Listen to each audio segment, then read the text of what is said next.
Hare Krishna devotees, will be discussing the pastime of Kṛṣṇa the Raṇacora. The pastime of Raṇacora pastime. So we'll see this pastime. So what happened? So Lord Kṛṣṇa, after coming to Mathura, right, he first of all released his parents from the prison after killing Kamsa. And then the story starts from there. Okay. So what happened is, like, Kamsa is actually the son-in-law of Jarasandha. King Jarasandha is the father-in-law of Kamsa. So the wives of Kamsa, Asti and Prapti, they go to Jarasandha, that is her father, and they complain that, Kṛṣṇa has actually made us widows. So Jarasandha becomes very angry. He says, okay, I shall take a revenge. So I will completely finish this Yadavas along with Kṛṣṇa and Balaram. Right? So Jarasandha, he was an expert in army. He had a huge army. So what was the size of the army of Kurukshetra? Anybody knows? What is the size of Kurukshetra army? How many Akshauhinis? 18 Akshauhinis. 18 Akshauhinis. So Jarasandha brought 23 Akshauhinis. He brought 23. Every time he brings 23. So he brought 23 Akshauhinis. He assembled this huge army. It was looking like an ocean, okay? And then he brought it around Mathura to attack Yadavas, to attack Lord Kṛṣṇa and Balaram, to take revenge, especially on Kṛṣṇa, right? So because he has killed Kamsa. So then Lord Kṛṣṇa, when he saw this huge army, 23 Akshauhini Sena, he just now has come from Vrindavan. So Kṛṣṇa is thinking, right? So far Kṛṣṇa has been killing one demon, two demon, like that, single. Either he will kill Putana, he will kill Trunavarta, he will kill Bakasura, like that, one after the other. But now 23 Akshauhini Sena has come and is attacking, is challenging Kṛṣṇa. So he just thought, okay, what is the purpose with which I have come here?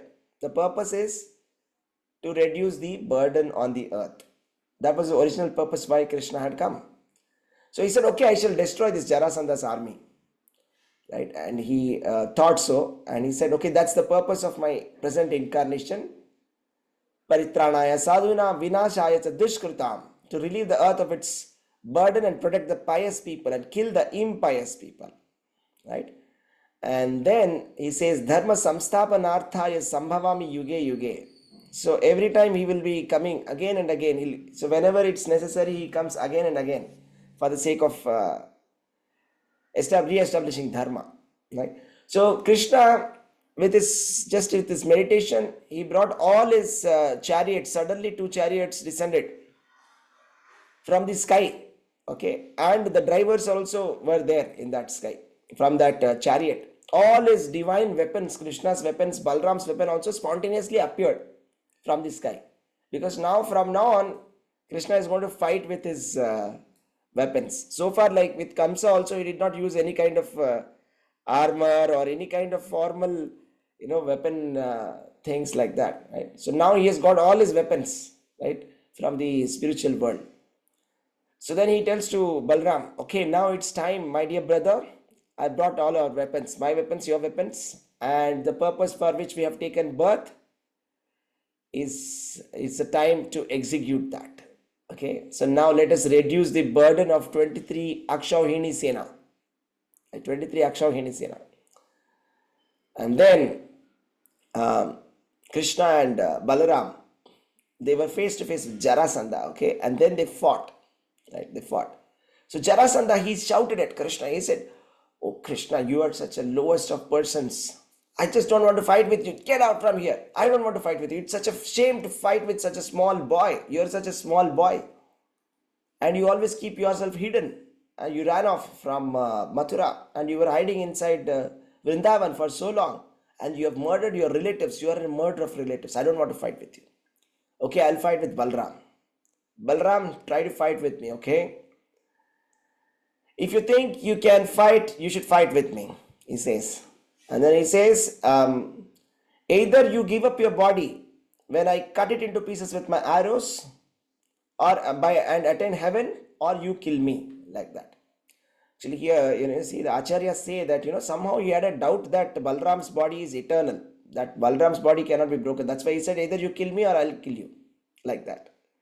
Then Krishna said, real heroes do not simply boast, but rather show the prowess in action. Come, fight.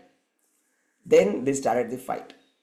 So now it's a fight between Krishna, Balaram and his army in Mathura, army of Yadavas, which was not so much, okay? The number is not given here, but definitely not 23 Akshauhini Sena.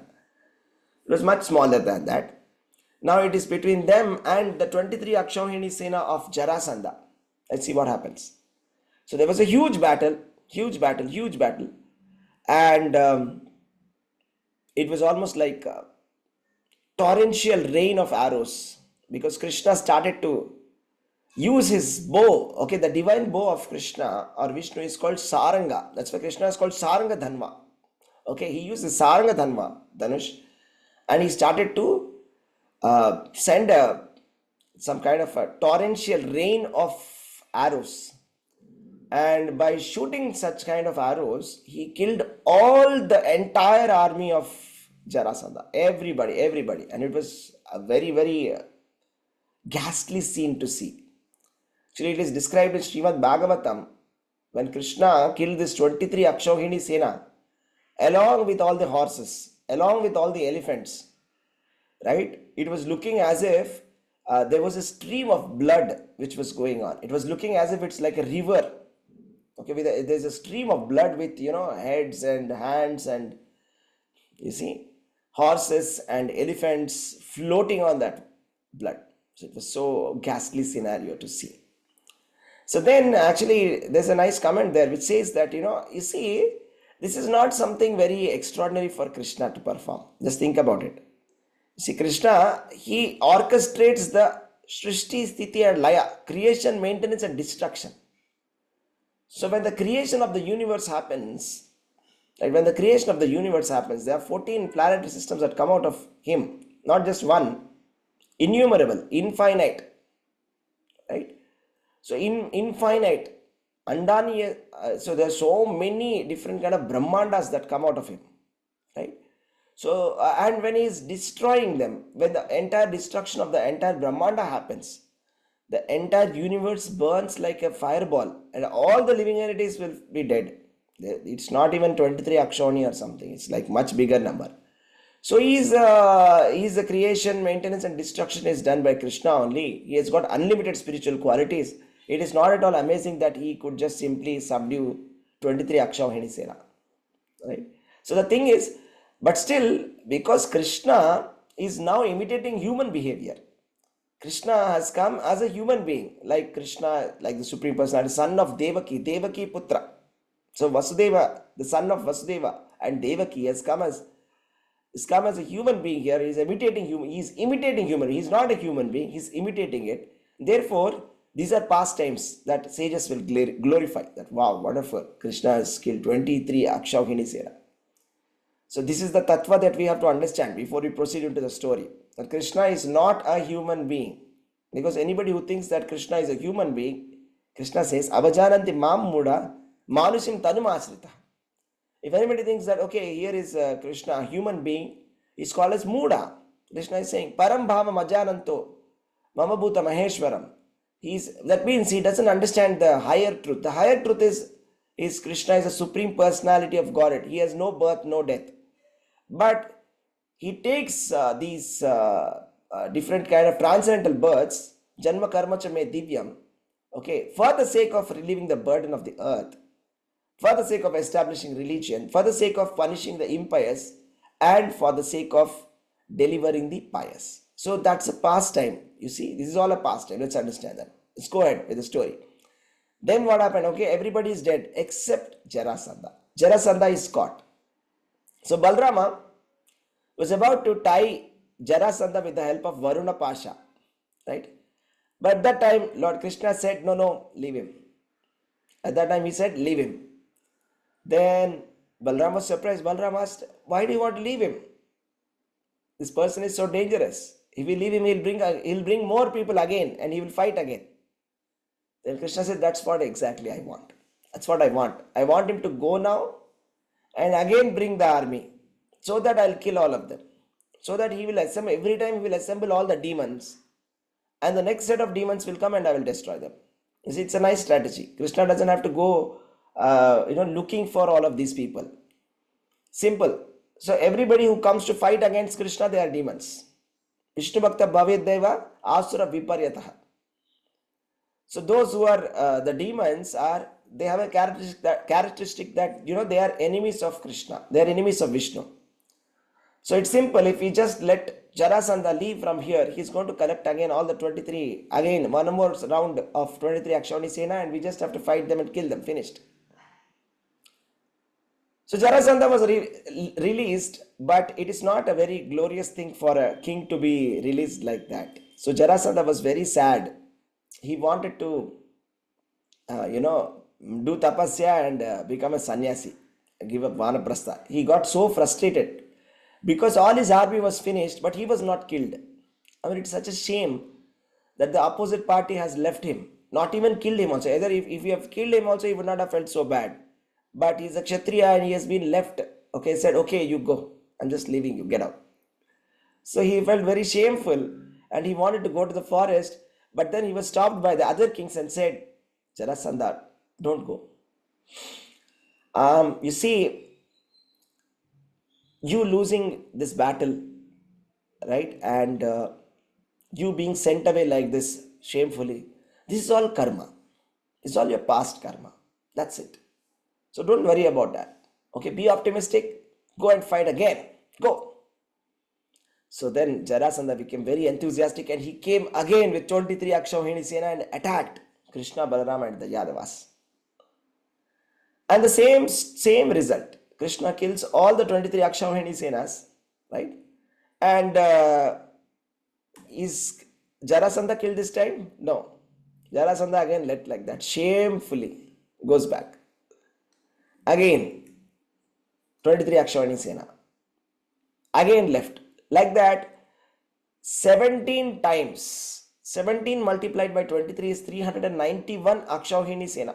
One Akshauhini Sena has, I don't have the exact calculation, but lakhs and lakhs of soldiers, and there is a certain calculation, okay, so many foot soldiers, so many horses, so many elephants, all of them, everything finished. So Krishna is removing the burden of the earth. Why is he doing that? Because Lord Brahma had asked. You see, Mother Earth had asked. Mother Earth was feeling that there was so much of burden for her, because Mother Earth can take the burden of billions of people. She doesn't have any problem with overpopulation, but she has the problem with the unwanted population, Varna Sankara. Right? Unwanted population who are not devotees of Krishna, if they are more, then the Mother Earth feels very much burdened and pained. So she's going to Lord Brahma and complaining that, please relieve me of this burden. And Lord Brahma is going to Shvetadvipa, and he meditated and he communicated his message to Lord Vishnu. And Lord Vishnu said, yes, I shall come. And that's how Lord Krishna has come. Right? There's a purpose behind it. It was request of Mother Earth to relieve from these, you see, these 391 Akshauhini Sena, Jarasandha, Shishupala, Kamsa, these kind of people, right, who are, dictatorial kings, who are not taking care of the subjects properly, who are not following the religious principles, Dhritarashtra and the Kauravas, all of them, Duryodhana and Kauravas, all of them, right? So Krishna had to eliminate them. So Krishna is doing his duty, okay? Krishna is simply doing his duty. Because he was requested by Mother Earth, he's killing all of them, and he killed all of them, finished. And then when Krishna returned to Mathura, everybody was celebrating, very happy. Everybody is dancing, music. Everybody was enjoying the victory. Everybody was, continuously, glorifying Lord Krishna. Such a wonderful warrior. He is killing so many Akshauhini Sena single-handedly. He stands, he and Balaram. They can kill so many people at the same time. Okay. Now something very interesting happens. Let's see. So what happens is, when the 18th battle is about to happen, 18th battle is something special, okay? 18th battle, there was a barbarian king. Barbarian king means Yavana. Barbarians are called Yavanas. You see, those people who are from the Middle East, they are called Yavanas. Those people who are from the West, they are called Mlechas. So this Yavana, there was one person called Kala Yavana who was very, very powerful. This Kala Yavana, he came with a army of 3 crores. 3 crore army. Can you imagine 3 crore people as an army of soldiers, right? And he has come there. I'll tell you, there's a backstory for this. Okay, this Kala Yavana, actually what happened was there was once Gargya. Okay, Gargya, so what happens? Gargya, there was one rishi called Gargya. So this Gargya, one day he was joked by his brother-in-law. His brother-in-law said, Gargya is a eunuch. Okay. So like that he was ridiculed one day. And Yadavas heard that and they all laughed it. Ha ha ha ha. They all laughed. So Gargya felt very embarrassed. That's, these Yadavas have laughed. When somebody has commented me, these people have laughed. I will teach them a lesson. And then Gargya, he worshipped Mahadev, Lord Shiva. And for 12 years, he was following a very strict diet. He was not eating anything, hardly eating something. Okay. And then he got the benedictions from Lord Shiva that he shall be terror to the Yadavas. I mean, understand this. He's got a benediction that he will cause terror to Yadavas. That is the benediction he gets from Lord Shiva. So one day what happens is there was a childless king of the Yavanas. Childless king of the Yavanas approaches this Gargya Rishi and says, can you please give a son to us because I do not have any children. So this Gargya Rishi from that Yavana lady gets Kala Yavana, who is like possessed of the fury of Lord Shiva, who is having the aspect of Mahakal. He has the aspect of Mahakal. This Kala Yavana is very difficult to defeat because he has come from the benedictions of Lord Shiva. He has got the Amsha of Mahakal. So one day he went to Narada, Kala Yavana. He went to Narada and asked, whom should I fight with? Tell me who is a good match for us, for me. He said, okay, you should go and fight with these Vrishnis, Yadavas. Go to Mathura and fight with them. So Narada directed him towards Kṛṣṇa. Okay. Why does Narada do that? Narada does that because it's a part of the pastime. He knows, only when Kala Yavana comes, everything has to go on. The story has to move, right? So then Kala Yavana came. Kala Yavana came with 3 crore soldiers and he was completely, he encircled Mathura. So now this is a problem. This is a serious problem. Now Lord Kṛṣṇa and Balaram cannot fight with him because he has got a benediction from Lord Shiva. So they cannot, disregard the benediction of Lord Shiva. So now Kṛṣṇa wants to think about a plan. So Kṛṣṇa was thinking, what should I do now? How should we fight this Kala Yavana? We can't fight with him directly, but still we have to destroy him. Right? So then he thinks that even if I start to fight, okay, let us say, Kṛṣṇa, Balaram, let's all start fighting with this Kala Yavana and his army. Then simultaneously, Jarasandha will come. So when we are fighting a war here in the war field, Jarasandha will come with his 23 Akshav in his Sena and he will capture Mathura. And he will capture all my relatives. So all the relatives like Devaki, Vasudev, all those people who are not fighting, maybe Vasudev may be fighting, but Devaki and all the other ladies, etc. This Jarasandha will come and attack and he will capture them or kill them. Capture them or kill them. So I should secure these people first. So then what he did was, he constructed a fort Dwaraka. Okay, he got a fort called Dwaraka constructed and he moved all of them overnight. So it happened that, it is given that overnight, it's given in the Vishnu Purana. They all woke up and they saw they are in Dwaraka.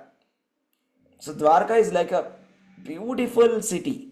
Okay, it's a very beautiful city, very, very well planned city, which was constructed by Vishwakarma, the engineer of the demigods.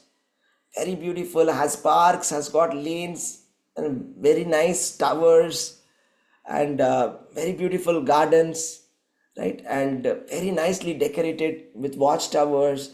So many beautifully, all different kinds of quarters are there. So many palaces in Dwarka. You see, Krishna had 16,108 wives, not yet married so far at the moment. But 16,108 palaces must be there, isn't it? So there were thousands of palaces there. Beautiful city. So why Dwarka? Okay, this Dwarka has a special feature. It's in the middle of the sea. It's middle of the ocean. Because it's in the middle of the ocean, it's well protected. It's like a fort. Okay. Nobody can attack something which is having natural protection. Okay. So this has some natural protection. Because it's in middle of the sea, it's not possible for people, you cannot bring 23 Akshawani Sena and attack this island. It's not possible. So he transferred all the relatives of Mathura, the Yadavas, everybody to Dwarka. And they were like completely shocked, like, what is this suddenly? Right? And then, one by one, the demigods started coming and giving offerings to Krishna. Right? So in Dwarka, Krishna, Lord Indra brought Sudharma Assembly Hall. Okay, this is a hall where Lord Indra delivers justice. That is his hall of justice. So he brought the entire hall from heaven to the mortal world, material world, and he gave it to Krishna. And then Lord Varuna offered horses, right? Which were like, some of them were dark blue and some of them were white. And Kuvera gave 8 mystic treasures, and different demigods brought different presents to Krishna, right? So whatever they could offer, they offered to Krishna, because Krishna is the supreme personality of Godhead, right? And Krishna says, Yat karosi yat juhosi yat tapasyasi kaunteya. Right? Krishna is saying you should give Madarpanam, Kurushva Madarpanam, give it to me. So, and the demigods are very happy to give it to Krishna. Because originally, all these things were given by Krishna to them. Who gave Sudharma hall to him? Indra.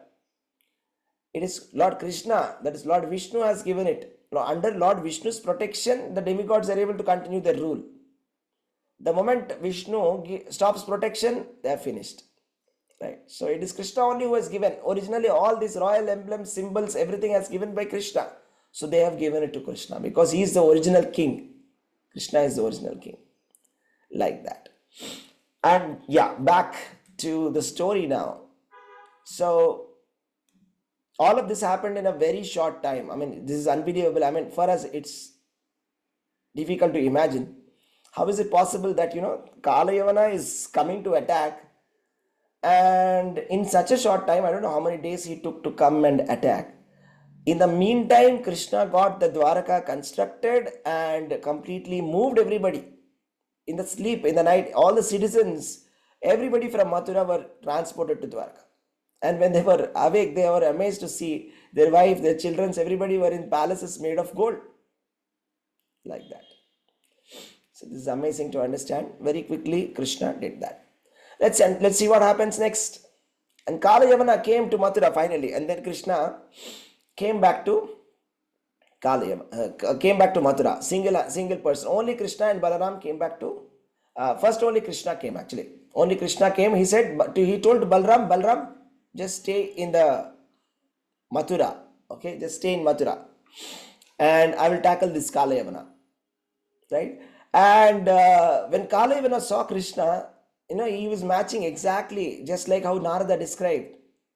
Okay, dark blue complexion, yellow silk garment, Srivatsa and Kaustubha Mani, and beautiful face, beautiful cheeks, beautiful smile, right? And shark-shaped earrings, Makara Kundala.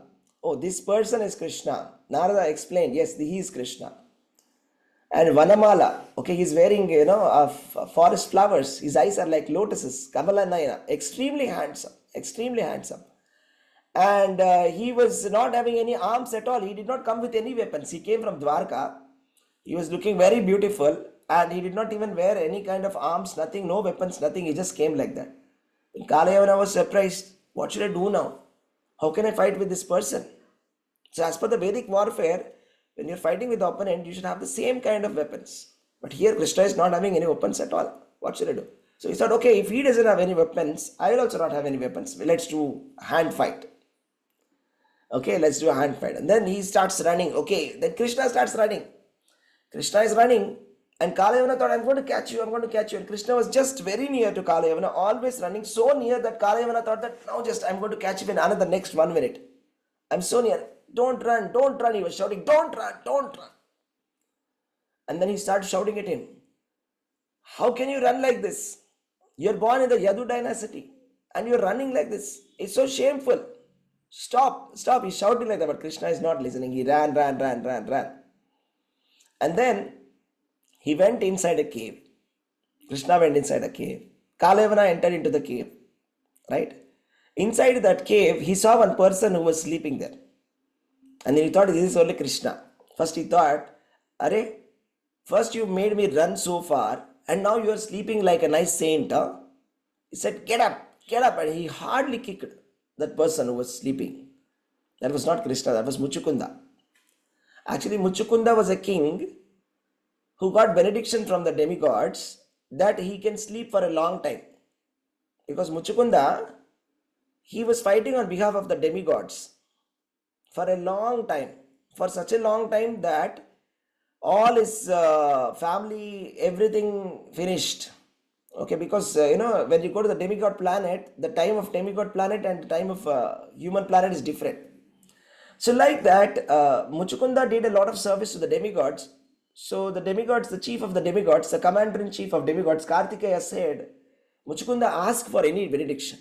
Any benediction. You ask for anything I can give you. But please don't ask for liberation.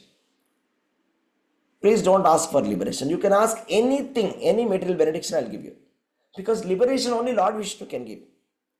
We cannot give liberation. Then he says, and then Muchukunda says, okay, fine, I just want to take some rest. I'm very tired. He says, okay, you will sleep very nicely. Go and sleep. So he was sleeping like that. Then this guy, this Kalayavana came and kicked. So when Muchukunda opened his eyes, because of his anger, Kalayavana got burnt into ashes. So finally, Kalayavana is finished. Okay, he was born with the boons and benedictions of Mahadev. Right? He was born with the benedictions of Mahadev. And he had a benediction that he will terrorize the Yadavas. He'll not be lost under the hands of Yadavas. So he got killed by the Muchukunda like this by Kṛṣṇa. Right?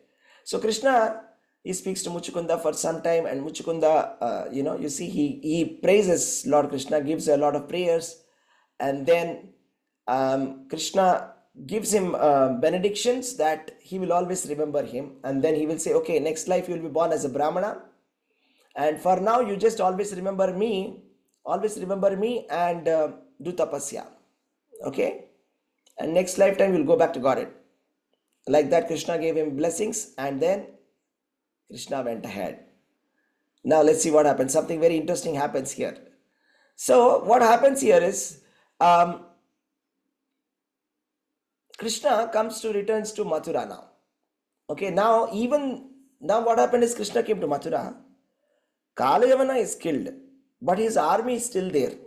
All that 3 crore Yavanas were still there. They were ready to fight with Kṛṣṇa. Their leader was dead, but they were ready to fight. So Kṛṣṇa, he fought with these 3 crore Yavanas and killed all of them and took all their valuables. And he was taking all their valuables, that's called war booty, right? So wherever a war happens, okay, the opposing parties, ornaments and treasure, everything belongs to the person who wins. This is the rule of the warfare. That's called war booty. So all of that valuables that these barbarian army were wearing, all of them were being taken, and they were all the wealth, okay, that's been carried by the ox. And in the ox, and Kṛṣṇa was taking it to Dwarka. He wanted to take all of this to Dwarka. But now Jarasandha came. Kṛṣṇa was estimating, right? Jarasandha will one day come and attack. So Jarasandha came with his 23 Akshauhini Sena and confronted Kṛṣṇa now. Jarasandha came and confronted Kṛṣṇa. So now something very interesting happens. So nobody will be able to guess what happens now.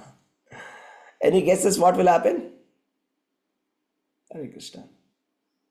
Very interesting. Kṛṣṇa runs away. Yeah, that's right. So something very interesting happens when Jarasandha takes shelter of the Brahmins. yeah, let's see that. Let's see what happens. So what happens now is that after seeing this, there's a beautiful verse here, okay, in Srimad Bhagavatam. It says, Vilokya Vega Rabhasam Ripusainyasya Madhavau Manushya Chetasam Apannau Rajan Dudruvatur Drutam. There's a word called Madhavau. Madhava means we know, husband of goddess Lakshmi. Madhavau in Sanskrit, when you say Madhavau, that means two Madhavas. We know only one Madhava, but there are two Madhavas here, Krishna and Balaram. Both of them are husband of Lakshmi only, because Balaram is the source of Mahavishnu and Krishna is the original Supreme Personality of Godhead. So technically both of them are Vishnu, right? So these two Madhavas, imitating human behavior, ran swiftly, okay, abandoning all that riches, right? Actually, they are fearless, right? They are fearless. It says, Vihaya Vittam Prachuram Abhitau Bhiru Bhitavat. Abhitau. Actually, they are fearless. But Bhiru Bhitavat, as if they are cowards. As if they are cowards, they ran. It's just a pastime. Okay, we have to understand. So as if they got very scared, they started running. And then when Jarasandha saw them fleeing, he started laughing loudly. Ha ha ha ha ha! Why are you running like that? Don't run. Come fight. But Jarasandha was getting frustrated because they were running so fast and they were not able to. So obviously Jarasandha is not able to catch them up. So he was chasing them. So Jarasandha is desperate to kill these two people. Now Krishna and Balaram, right? Krishna and Balaram. So what they did is, Krishna and Balaram, they climbed a mountain called Pravarshana.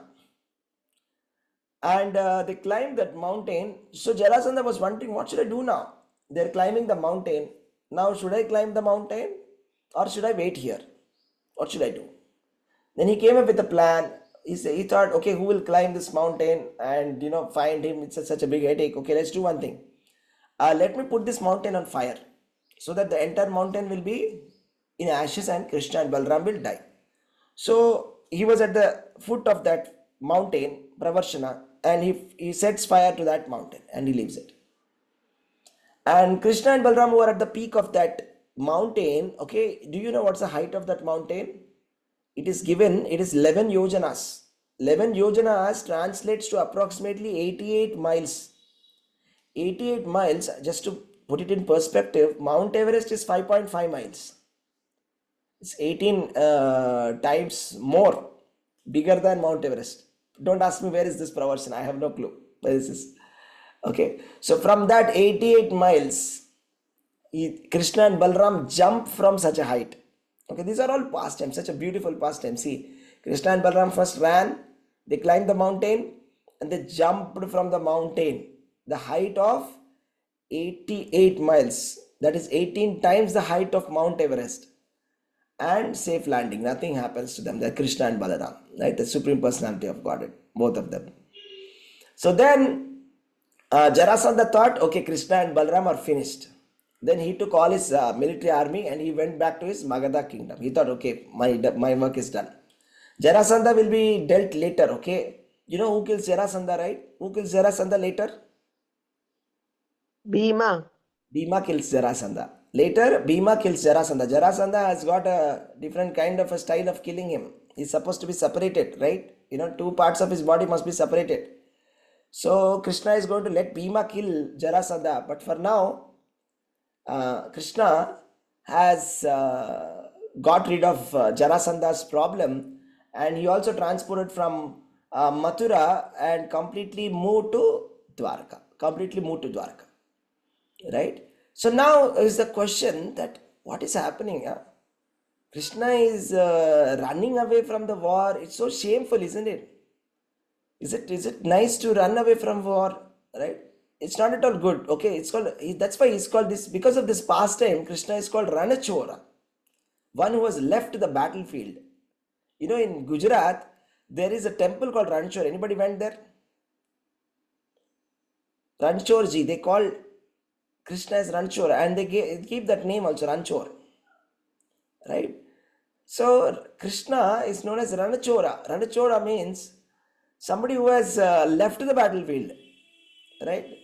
So ordinarily, generally what happens, if a human being leaves a battlefield without fighting, he is called a coward. But Krishna, he is Achyuta. Achyuta means somebody who does not fall from his position. He is infallible. Achyuta doesn't fall from his position. Krishna can appear as a boar, wild boar, and he is still Achyuta, infallible. Krishna can lie, he is still Achyuta, infallible. Krishna can do rasa dance, he is still Achyuta, infallible. Krishna is the Supreme Personality of God, is infallible, okay? All these rules of moral rules, it is Krishna who has created it. You have to understand it. Chaturvarnyam maya srishtva guna karma vibhagashaha. Right? Krishna is saying, I created this. Right? And name karmani limpanti name karma phalasprihaha. He is saying, Krishna is not affected by karma. Krishna is not affected by any activity. Janma karma cha me divyam evam yoveti tatvataha. The activities of Krishna, birth of Krishna are divine, divyam. These are divine pastimes. So he is worshipped by devotees. So the devotees, when they hear it, they become very happy that Krishna has run away from the army. So Krishna, the Supreme Personality of Godhead, the Supreme King, when he is enacting his human pastimes, he has run away from Jarasandha. Actually, we will see later that Jarasandha was nothing. Already Krishna has defeated 17 times Jarasandha, isn't it? 391 Akshawani he has defeated, and repeated 17 times he left him. But just to enact this pastime, he is doing it. Okay, there's a reason behind this. Let's try to understand what's the reason. So the reason is very confidential reason, okay? The purpose will be revealed. The purpose is because there is a letter that is about to be sent by Rukmini, his first future wife. So Rukmini is about to send a letter to Krishna. To receive the letter, Krishna must be there, because Rukmini is about to get married now. Okay, very soon. Now if Krishna is starting the war here, it's going to take a long time. And Rukmini's letter will go there and nobody will be there to read the letter. And Rukmini will get married to, who was that? Shishupal? Right? That's what will happen now. Right? So Krishna has to immediately leave this place. Anyways, there's nobody here in Mathura. All of them are secured in Dwarka. There's nobody here. Except Krishna and Balram, nobody are there. So Krishna Balram left that place and they went back to Dwarka. Actually, it is said that, Krishna leaving the battlefield is a display of one of his 6 opulences. Which opulence is it? We know 6 opulences, right? What is that opulence? Aishvaryasya samagrasya viryasya yashasya sriyaha jnana vairagya shaiva shannam bhagam itim gana. Which one of it is? Renunciation. Renunciation. So it is Krishna is showing his supreme renunciation by leaving just for the sake of Rukmini, right? His first wife, who is in distress, who is about to be writing a letter to Krishna to save her. Krishna is ready to give up his name also. I mean, it doesn't matter. I mean, he's going to be called Raṇacora now. It's okay. Krishna can be called anything. He's called Navanita Chora. He's a thief of butter, right? He's called Raṇacora. Okay, you can call Govardhana Giridhari, right? So Kalya Damana. So many beautiful names for Krishna. All of them are, just simply enhance his beauty, enhance his opulences. Okay, it's not a shame as such. Okay, the demons, they may utilize it for insulting him. Okay, but that's not an insult for him. Actually, it is a glorification for him.